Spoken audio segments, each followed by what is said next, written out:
Lope de Vega, un monstruo de la naturaleza. Más de 1000 obras están firmadas con su nombre, entre comedias, novelas, versos, epístolas y villancicos, y tan precoz y prolífico fue también con sus amantes y con sus estudios. Su existencia está cargada de aventuras, multitud de amantes, hijos, se dice que 17, hazañas de guerra, cárcel y constantes peleas con otros hombres de letras.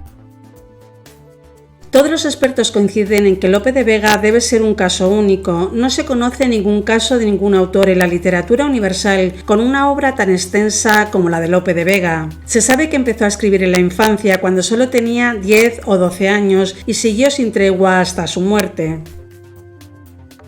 Lope de Vega no solo fue un buen estudiante, sino que además siempre estuvo abierto al saber. No solo leyó, sino que también investigó en campos de muy diferentes materias, como las matemáticas o la astrología. Cuando cumplió 10 años ya leía en castellano y latín, pero además traducía también de este segundo. Al mismo tiempo escribía sus primeras comedias. En total, unos 3000 sonetos, 3 novelas, 4 novelas cortas, 9 epopeyas, 3 poemas didácticos y varios centenares de obras de teatro.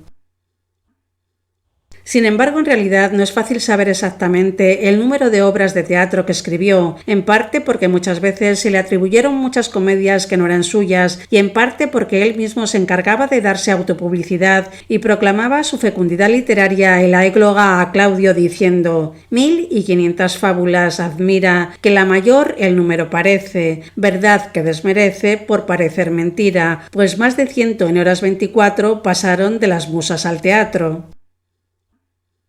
Su biógrafo, Juan Pérez de Montalbán, adjudica a Lope de Vega la cifra fabulosa de 1800 comedias y 400 autos, pero el propio Lope cita en la égloga a Claudio la cantidad de 1500 comedias. A esta enorme producción teatral hay que añadir además la composición de cientos de poemas líricos, la escritura de más de media docena de extensos poemas épicos o épico-narrativos y la creación de 3 novelas largas, 4 novelas cortas y la acción en prosa, la Dorotea, además de un abundante epistolario.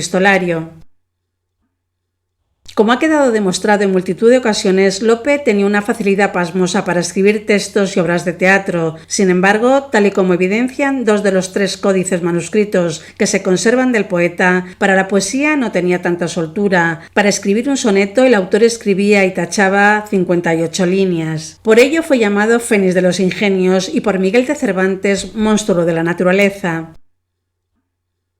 Lope de Vega renovó las fórmulas del teatro español y fue uno de los máximos exponentes del teatro barroco español. Sus obras siguen representándose en la actualidad y constituyen una de las más altas cotas alcanzadas en la literatura y las artes españolas.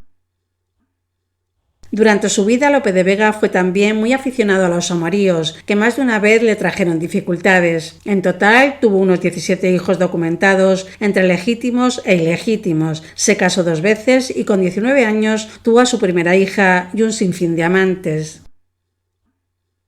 Según las crónicas, Lope de Vega fue muy popular en vida, tanto que cuando se quería ensalzar una obra de arte se recurría a la expresión «es de Lope». También se cuenta que tal era su fama que se puso muy de moda una oración que decía «Creo en Lope de Vega, todopoderoso, poeta del cielo y la tierra». Esto en parte debió de ser así, porque las gentes humildes consideraban a Lope el gran escritor que representaba al pueblo. Dicen que la gente paraba a Lope por la calle para saludarle y confesarle admiración. Efectivamente, pues todo apunta a que vivió la gloria del éxito y se alzó como máximo exponente de la poesía y el teatro de su época.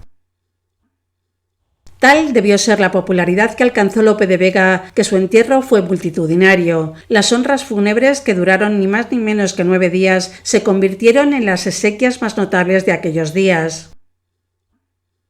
Dicen las crónicas que le cupo a Lope ser el representante adecuado de la colectividad a la que pertenecía. Su vida, tumulto sin orillas, es como el fluir de la historia contemporánea, alocada, orgullosa, desmedida, llena de tropiezos y de gestos de increíble nobleza. Hincada firmemente la ortodoxia católica y la fidelidad al rey, Lope asimila el latido de su pueblo y lo muda en criatura de arte, dándole un ademán de extraordinaria belleza, pero sin puntos de vista nuevos y complicados, sino fiel siempre a la multitud que se encuentra y apoya. Lope de Vega también tuvo constantes trifulcas, insultos y acusaciones con escritores consagrados del momento como Cervantes o Quevedo, algo por otra parte bastante habitual en la época. Estos enfrentamientos eran muy agresivos, pero curiosamente también muy ingeniosos, cargados de ironía y sarcasmo, dado que salía de la pluma de estos genios de las letras. Góngora no tuvo ningún reparo en llamar borrachos a Quevedo y Lope de Vega, mientras que a él le calificaban de morisco. De Quevedo decían que no tenía idea de griego y además que era cegato. Lope, como cura era, para Góngora no tal sino una enfermedad, y Cervantes se ganó adjetivos como colérico, envidioso y mentiroso. La sarta de acusaciones de unos y otros circulaban en poemas firmados, en las ediciones de textos, pero también, en otras ocasiones, en libelos anónimos. Pero a Lope de Vega el que más le sacó de sus casillas fue el libelo La Espongia, aparecido en Madrid en 1617 y que fue escrito por Pedro Torres Rámila, un maestro de gramática. El autor, en unas pocas páginas y simulando ser una autoridad extranjera, atacaba fieramente la literatura y la vida privada poco ejemplarizante de Lope de Vega. El autor del Quijote fue quien dijo de Lope de Vega que era un monstruo de la naturaleza por lo prolífico que era escribiendo. La admiración de ambos al principio fue mutua y Lope, que había conocido a Cervantes en 1583 en casa de Jerónimo Velázquez, padre de Elena Osorio, una de sus amantes, también alabó a Cervantes en la Arcadia en 1598. Pero el idilio terminó cuando Cervantes se indignó con la portada del Peregrino en su patria de 1604, que llevaba un grabado del escudo del apellido Carpio, con 19 torres, una estatua de la envidia, una leyenda en latín y para colmo un retrato de Lope con un soneto laudatorio firmado por Quevedo. Al parecer Cervantes no pudo con tanta arrogancia y le dedicó un soneto en el que atacaba toda su obra dramática. Su tirante relación ya no se volvería a enmendar y siguieron lanzándose dardos envenenados de por vida. Sobre la vida y las peripecias de Lope de Vega se han escrito muchos libros, llegándose a desarrollar toda una literatura del lopismo.